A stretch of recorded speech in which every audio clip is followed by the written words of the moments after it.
Welcome back. Yes, exactly what I predicted. The previous video the spacing suddenly ran out. Yes, I'll conclude. It is important for one to practice earnestly to accomplish these conditions, or one may not attain the true benefits from the Buddha's teachings. Ultimately, we return to the Pure Land method. Why? To return to the Pure Land method is what all Buddhas recommend we do. In the Amitabha Sutra, all the Buddhas in the 6 directions praise the Pure Land.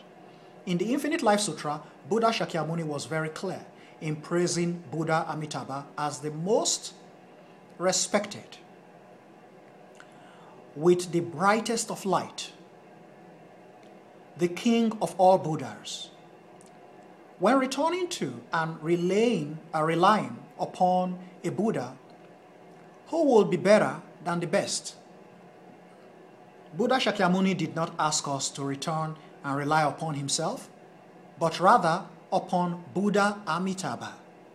Buddha Amitabha. For he is the ultimate Buddha of all Buddhas. That's why you see us in one-pointed concentration, you see us pronouncing Amitofo, Amitofo. Amitofo and Amitabha are the same thing.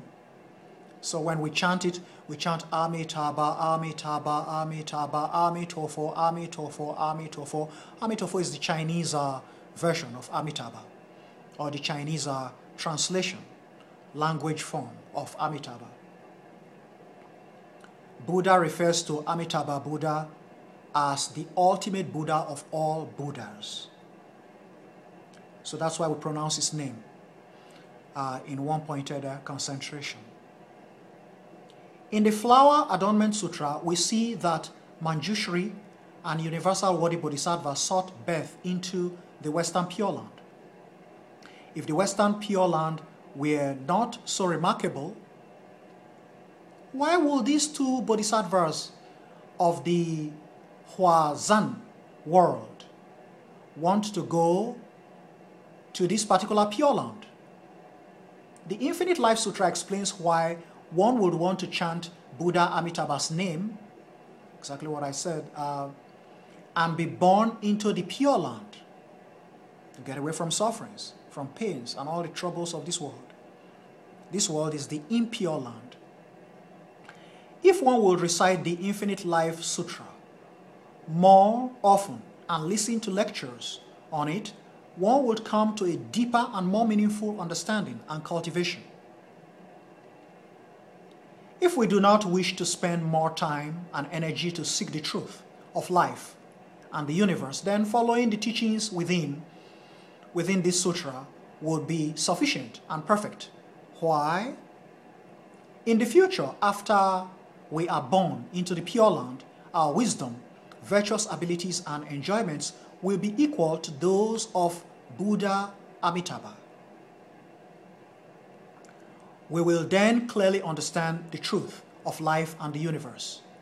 Thus, an ancient wise people often said, the Pure Land method is a shortcut to the ultimate enlightenment. That's what I actually almost said.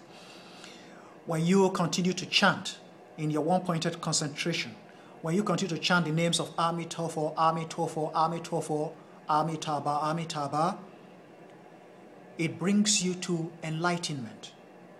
This is the straight course to enlightenment on any issue. That's why the Buddha always loved it, and that's why many Buddhas practice that. Folks who practice the Pure Land Buddhism, like Grandmaster Ching Kong. Actually, Grandmaster Ching Kong has a whole recording on that. I will look for it. If I find it, I'll try to attach it to this video as well. He has a recording where he continues to pronounce the names Amitofo, Amitofo, Amitofo, Amitofo, Amitofo, just to teach you how to practice. It's a one-pointed concentration. And when you do that, you see it brings your mind on any situation. When your mind is ruffled, you're kind of worried, anxious, troubled. When you pronounce the names of Amitofo, Amitofo continuously, in a one-pointed concentration method, It brings your mind to clarity. It brings your mind to calm. It brings your mind to serenity, tranquility, peace. That's what you experience by pronouncing the name, continuously repeating the names of Amitofo or the Buddha Amitabha. Using other methods, we take a long circuitous route to achieve enlightenment. Seeking birth into the Pure Land is the shortcut that ensures us of attaining enlightenment in one lifetime. From this we know that this method is outstanding and beyond comparison. All Buddhas, Bodhisattvas, and past patriarchs praised this method.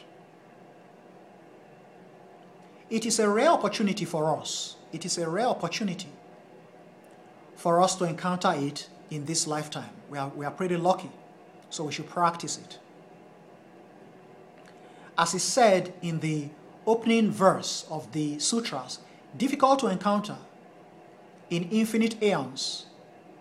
Having encountered it in this lifetime, as lucky as we are, it will be unbearably sad to let this rarest of opportunities pass us by. When you see an opportunity that can bring you success, that can bring you something that is extremely good, you should seize that opportunity. If you really love yourself, you should seize the opportunity and achieve what needs to be achieved. So when it comes to the chanting or the recitation, one-pointed concentration, it's an opportunity. As you find it from this school, you find it from the Buddha, you should seize that opportunity. Seize it, study it, understand it, and when you've gained understanding and you know how to perform it, use it to the best of your knowledge to help yourself, to make the best you can of yourself during this very short period of life. This life is so short that you cannot take chances. When you find something that is truly good, like this one-pointed concentration, as the Buddhas are teaching, you should seize the opportunity and use it very quickly to help yourself. Failing to do so, you do me no harm. You do the Buddha no harm. The Buddha has already helped himself. I've already helped myself. If you see something that is useful to you, that can help you, and you fail to use it, you do yourself the greatest of all harm. So when you find anything good in this world that is going to be of use to you, seize it, as the Buddha always taught his students. It's an opportunity. Don't miss. An intelligent person doesn't miss opportunities.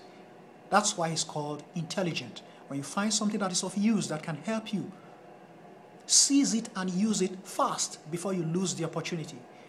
That's what the Buddha taught his students. Difficult to encounter in infinite aeons. Having encountered it in this lifetime, it will be unbearably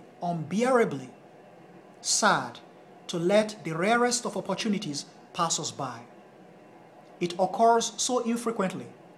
In infinite aeons, we need to hold on tight, to not let go, to learn and practice it as earnestly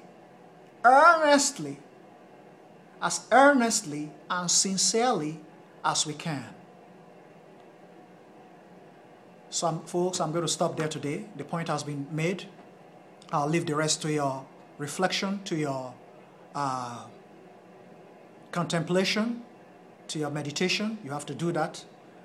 As a student, you should reflect, you should contemplate, you should meditate, and then you should judge. You should be in a position to be able to figure out what is best for you and what is not good for you at all. Being an intelligent person, if you find something in this world that is good for you, the Buddha used to teach his students, use it. To help yourself, the Buddha used to tell his students, you are not helping me, because I've already helped myself. I've already figured out what is good for me, and I've already used it to help myself. You cannot help me. When I became a Buddhist, what use is that to the Buddha?